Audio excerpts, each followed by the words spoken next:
Bonjour.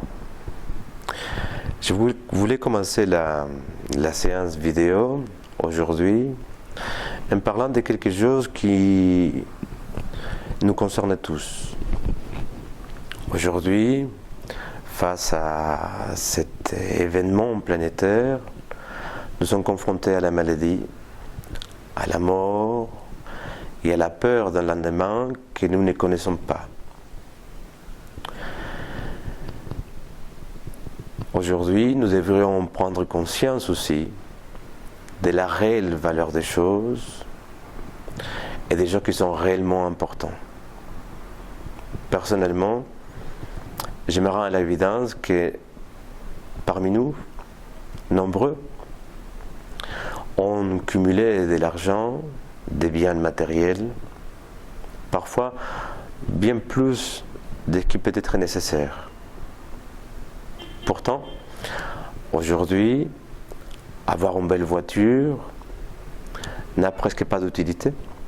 Nous n'avons plus le droit de l'utiliser. Avoir des vêtements, des biens à foison, aujourd'hui, est révolu. Nous ne pouvons plus profiter de ces privilèges que nous avons cumulés avec le temps. Pourtant, des personnes sont dans les besoins. Des personnes aujourd'hui craignent, à juste titre, d'un futur, un lendemain. Certaines personnes doivent se poser certainement la question: comment vont-ils faire pour se nourrir, pour arriver à la fin du mois? Alors, j'ai fait appel à votre générosité. Personnellement, je sais qu'il existe aujourd'hui des associations, des endroits qui récoltent l'argent de ceux qui avons afin de distribuer de façon équitable avec ceux qui ne possèdent pas. Si aujourd'hui vous avez l'impression d'en posséder un tout petit peu trop, si vous avez les moyens, si vous avez accumulé de la richesse, je vous invite à partager.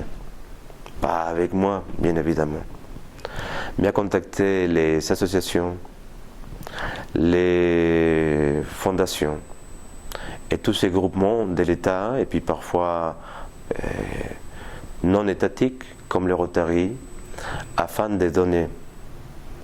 Aujourd'hui, plus que jamais, l'humanité a besoin de ces anges gardiens. Et peut-être vous êtes dans la possibilité de le faire, alors je vous invite à le faire vivement. Comme je vous disais tout à l'heure, cette période si particulière peut être à l'origine des émotions. Une émotion, c'est une réaction spontanée, incontrôlée du corps face à une situation en particulier. Aujourd'hui, la maladie, la mort, les informations qu'on retrouve sur Internet peuvent générer des émotions. Et ainsi, ces émotions se loger dans le corps, créer de l'anxiété, du stress. Bon, vous l'avez compris, aujourd'hui, stressé ou angoissé, ce n'est pas utile.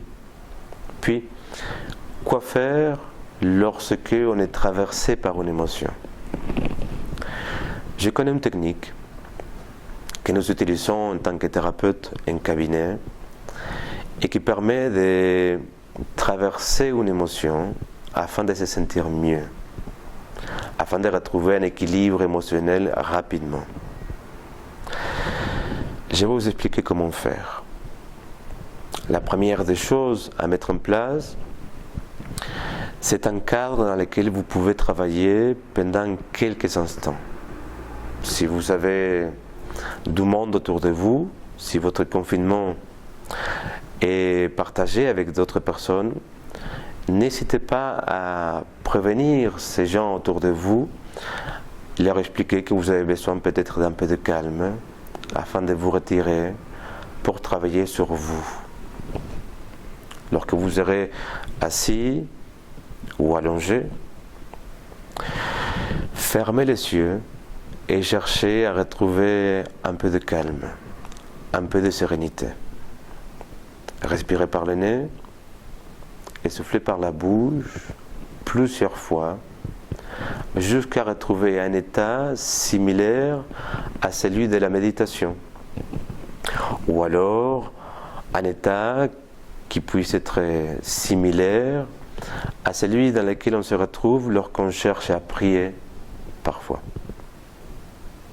Quand vous serez dans cet état, cherchez à vous souvenir de la situation qui est à l'origine de l'émotion. Et ainsi, cherchez à identifier dans quelle partie dans votre corps cette émotion se loge. À titre d'exemple, lorsqu'on est en colère, on peut parfois avoir l'impression d'avoir le ventre nué. Ou lorsqu'on est triste, on peut avoir souvent l'impression d'avoir une boule au niveau de la gorge. Peu importe. Cherchez à identifier où l'émotion se loge dans votre corps sans chercher forcément à comprendre de quelle émotion il s'agit.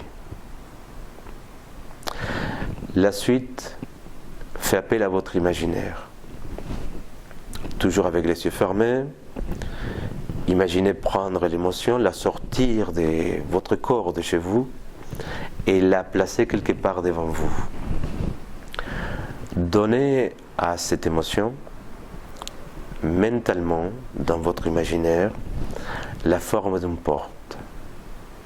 Dans quelques instants, vous pourrez faire l'expérience d'ouvrir cette porte, d'imaginer un tunnel derrière elle, un tunnel d'émotions,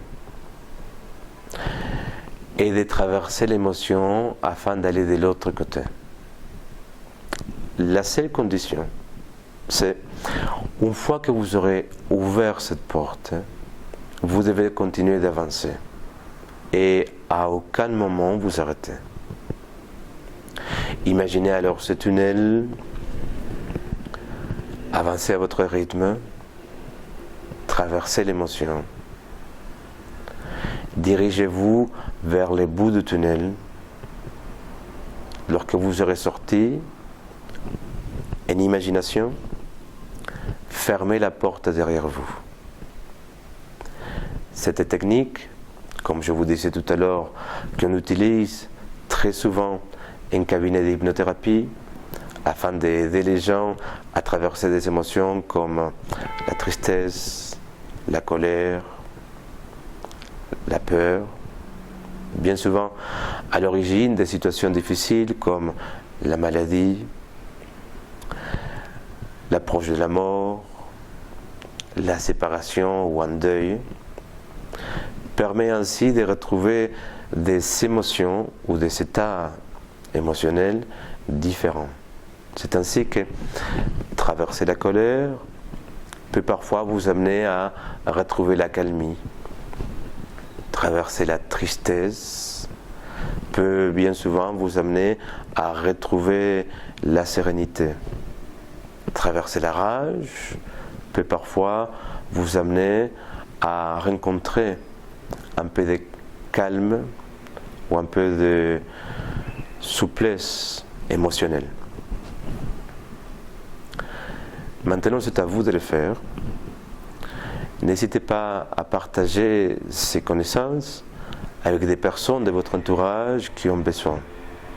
Et si vous estimez que cette vidéo vous plaît, alors partagez-la autour de vous.